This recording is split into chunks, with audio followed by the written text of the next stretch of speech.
베토벤의 운명 교향곡. 안녕하세요. 프리리딩입니다. 오늘은 음악사의 한 획을 그은 불멸의 명작, 베토벤의 교향곡 5번, 흔히 운명. 교향곡이라 불리는 작품에 대해 이야기해보는 시간을 갖겠습니다. 이 위대한 교향곡이 지닌 음악적 특징과 흐름은 물론 베토벤의 삶과 불가분의 관계를 맺고 있는 곡의 깊은 의미, 그리고 시대와 함께 진화하는 현대적 해석에 이르기까지 폭넓게 다루어 보고자 합니다. 이는 단순한 음악적 분석을 넘어 인간의 고뇌와 승리라는 보편적인 주제를 예술로 승화시킨 한 천재의 삶과 철학을 엿보는 여정이 될 것입니다. 베토벤의 교향곡 5번은 시단조로 작곡되었으며 1804년부터 1808년 사이에 완성된 대작입니다. 이 곡의 운명이라는 부제가 붙게 된 일화는 매우 흥미롭습니다. 베토벤이 그의 비서였던 안톤 쉰들러에게 운명은 이처럼 문을 두드린다고 말했다는 것에서 유래했다고 전해지지만 실제로는 서양에서는 주로 심퍼니 넘버 5인 C 마이너로 표기되며 페이트라는 부제는 흔히 사용되지 않는다는 점은 우리가 주목해야 할 부분입니다. 그럼에도 불구하고 이 별칭이 곡의 핵심 메시지를 워낙 명확하고 강력하게 전달하기에 우리에게는 운명 교향곡으로 더 깊이 각인되어 있으며 이는 이 곡이 가진 상징적인 힘을 대변한다고 할 수 있습니다. 이 작품은 낭만파 시대의 핵심 주제인 고난을 넘어 환희로를 가장 극적으로 구현한 곡으로 평가받습니다. 베토벤이 이 곡을 작곡하던 시기는 그가 청력을 거의 완전히 상실하여 깊은 절망감에 빠져 있던 때였습니다. 그럼에도 불구하고 그는 창작에 대한 불굴의 의지와 삶에 대한 긍정적인 자세를 놓지 않았으며 그 고통스러운 경험을 예술적 에너지로 승화시켰습니다. 이러한 배경은 이 곡에 더욱 깊은 울림을 더하며 단순히 한 음악가의 개인적인 투쟁을 넘어 인류가 운명을 극복하고 마침내 승리하는 과정을 상징하는 위대한 예술 작품으로 남아 있습니다. 개인의 비극이 보편적인 인간 승리의 메시지로 확장된 것입니다. 음악사적으로 볼 때 베토벤의 교향곡 5번은 고전파 음악의 형식미와 낭만파 음악의 감성적 표현을 절묘하게 융합한, 즉 두 시대를 잇는 다리 역할을 수행한 혁신적인 작품입니다. 이는 고전파 시대의 엄격한 구조적 완결성과 낭만파 시대의 자유롭고 감성적인 표현이 조화롭게 어우러져 후대 작곡가들에게 지대한 영향을 미쳤으며 교향곡 장르의 새로운 지평을 열었다고 평가됩니다. 특히 1악장의 첫 내음인 다다다단 모티브는 이 곡 전체를 관통하는 핵심 요소이자 통일성을 부여하는 역할을 합니다. 이 강렬하고 단호한 리듬은 마치 운명이 문을 두드리는 소리처럼 들리며 인생의 도전과 시련, 그리고 그 운명과의 격렬한 싸움을 상징적으로 표현합니다. 이 모티브는 각 악장에서 다양한 형태로 변형되고 발전하며 곡 전체의 유기적인 연결성을 강화합니다. 4악장에 이르러서는 이러한 고난과 역경을 마침내 극복하고 승리하는 듯한 웅장하고 압도적인 감동이 펼쳐지며 이는 교향곡 전체의 흐름을 희망적이고 긍정적인 결론으로 이끌어갑니다. 마치 어둠 속에서 빛을 찾아 나서는 인간의 여정을 음악으로 구현한 듯합니다.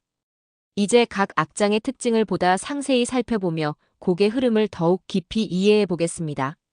첫 번째 악장은 알레그로 콘 브리오로 곡 전체를 지배하는 강렬한 4개의 음표 모티브로 시작됩니다. 이 모티브는 소나타 형식을 따르며 빠르고 격렬한 리듬과 극적인 강약 대비를 통해 운명과의 대결을 생생하게 그려냅니다. 첫 악장에서부터 느껴지는 비장함과 압도적인 힘은 듣는 이로 하여금 깊은 긴장감과 몰입감을 선사하며 앞으로 펼쳐질 고난의 서막을 알리는 듯합니다. 주선율과 부선율이 대립하면서도 조화를 이루는 과정은 마치 삶의 역경 속에서 갈등하고 해소하는 인간의 모습을 연상시킵니다. 두 번째 악장은 안단테 콘 모토로 1악장의 격렬함과는 극명한 대조를 이루는 서정적이고 평화로운 분위기가 특징입니다. 아름답고 유려한 선율이 돋보이며 두 개의 주제가 번갈아 나타나며 다채로운 변주를 통해 전개됩니다. 이는 마치 고난 속에서도 피어나는 희망이나 잠시 숨을 고르는 듯한 여유, 혹은 내면의 평온을 찾는 과정을 음악적으로 표현한 것으로 해석됩니다.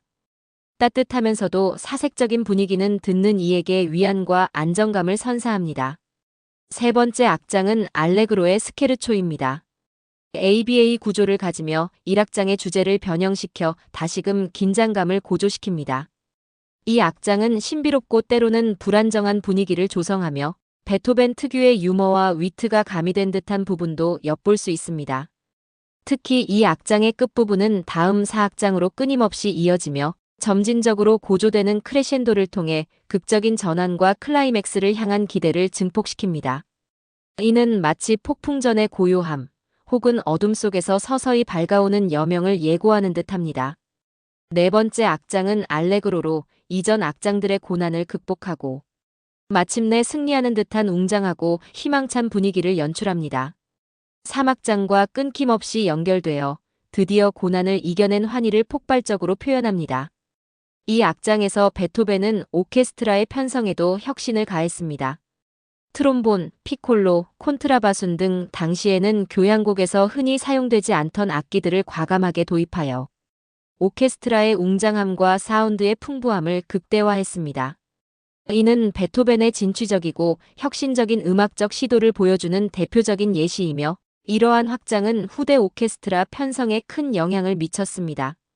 승리의 찬가와 같은 이 악장은 듣는 이에게 강렬한 감동과 벅찬 희열을 선사하며 고난 끝에 찾아온 영광을 온몸으로 느끼게 합니다. 베토벤 교향곡 5번은 시대를 초월하여 오늘날에도 많은 사람들에게 깊은 공감을 선사하는 보편적인 메시지를 담고 있습니다. 고난과 역경을 극복하고 마침내 승리한다는 보편적인 주제는 인류의 역사와 함께하며 끊임없이 재해석되고 새로운 의미를 부여받고 있습니다. 영화, TV, 광고 등 다양한 매체에서 드라마틱한 효과를 연출하거나 중요한 순간을 상징하는 음악으로 사용되는 것 또한 이 곡이 지닌 강력한 힘과 보편적인 호소력을 증명합니다. 이는 이 곡이 단순한 예술 작품을 넘어 인간의 삶과 직접적으로 연결되는 강력한 상징으로 자리매김했음을 의미합니다. 특히 제2차 세계대전 당시에는 연합군에게 승리의 상징으로 사용되는 역사적인 에피소드가 있습니다. 1악장의 첫 부분인 다다다단 리듬이 모스 부호로 문자 V 빅토리를 의미했기 때문입니다. 이는 BBC 방송국이 전쟁의 승리를 기원하는 시그널로 이 곡의 첫 부분을 사용하면서 더욱 널리 알려졌습니다. 이러한 사례는 음악이 단순히 심미적인 만족을 넘어 시대적 상황과 결합하여 강력한 상징성과 정신적 지주 역할을 수행할 수 있음을 보여주는 매우 중요한 역사적인 증거입니다. 현대 음악학계와 연주자들은 베토벤 교향곡 5번에 대한 다양한 해석을 끊임없이 시도하고 있습니다. 각 지휘자들은 자신만의 철학과 기법으로 이 불멸의 걸작에 새로운 생명력을 불어넣습니다. 예를 들어 지휘자 헤르만 셰르에는 베토벤이 직접 기재한 메트로놈 지시를 충실히 반영하려 노력하여 당시에는 다소 파격적이라고 여겨질 수 있는 빠른 템포로 곡을 해석했습니다. 반면 카를로스 클라이버와 같은 지휘자는 정직하면서도 예술적인 해석을 통해 이 곡의 새로운 면모를 선보였습니다. 이러한 다양한 해석들은 베토벤의 운명 교향곡이 지닌 다층적인 의미와 시대를 관통하는 생명력을 여실히 보여주며 앞으로도 계속될 재해석의 가능성을 열어두고 있습니다.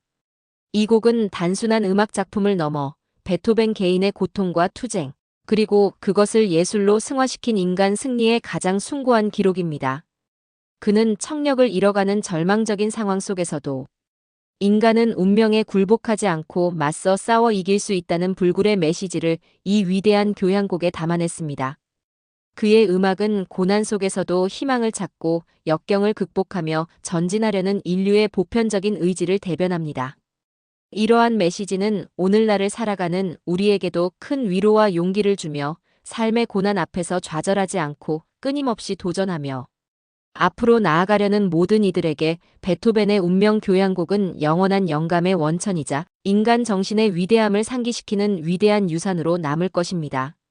그의 음악은 시간을 초월하여 우리에게 삶의 진정한 의미와 가치를 일깨워줍니다. 경청해 주셔서 감사합니다.